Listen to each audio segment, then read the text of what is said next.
The Second Temple in Jerusalem was considered an architectural miracle in ancient times. One of the questions regarding this holy place is how water was supplied to this structure, situated in a remote, dry place. One of the answers lies here, the Br Aqueduct, a sophisticated structure of underground channels located in the West Bank, a few kilometers from Jerusalem. Jerusalem originally, in the First Temple period and in the beginning of the Second Temple period, used its local water supply, the rainwater and the springs of Jerusalem. For example, the Gihon spring. But at the end of the Second Temple period, actually beginning in the Hasmonean period, the city of Jerusalem grew, and they felt that it would be better if they were able to bring waters from a distance. The aqueduct was built by King Herod, who ruled the region from 74 to 37 BCE. Although a controversial figure who made many enemies, he also initiated many construction projects, parts of which still survive today. His two major projects were, first of all, in Jerusalem, the rebuilding of the Holy Temple. And the rabbis would say that he who has not seen the building of Herod has not seen a beautiful building in his time.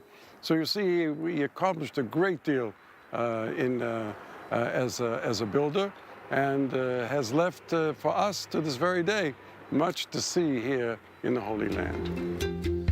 The first edge of this aqueduct starts with Solomon's Pools, 3 reservoirs about 3.5 kilometers from Bethlehem. The name Solomon's Pools comes from the book of Ecclesiastes, chapter 2, verse 6, which mentions King Solomon saying, "I made myself pools from which to water the forest of growing trees."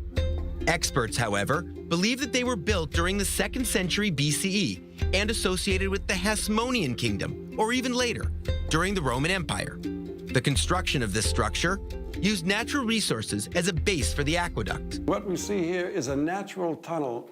In the course of time, the limestone melted, and the waters would flow naturally from the source, from the spring, and it would come along this way here. It's an 80-meter natural tunnel that we're looking at, and as you see below here, this we see even now at the end of the summer season, it hasn't rained in Israel for a long time, serious rain, but nevertheless, there is water here because of the spring. This system was used until modern times, when it was replaced by advanced water systems. According to some experts, it also supplied water to other facilities built by King Herod. David Amit, one of the scholars who was interested especially in the subject of aqueducts, believes that this system served not only Jerusalem, but served Herodium as well.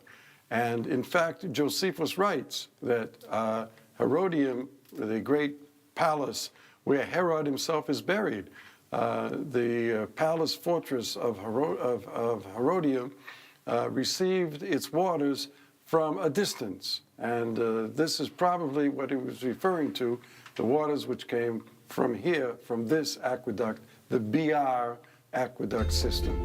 Water was not just a source of life in ancient times, but also a strategic element and a source of power and control. The level of technology and engineering which was used during the time may show us the significance of this major crossroads of the ancient world.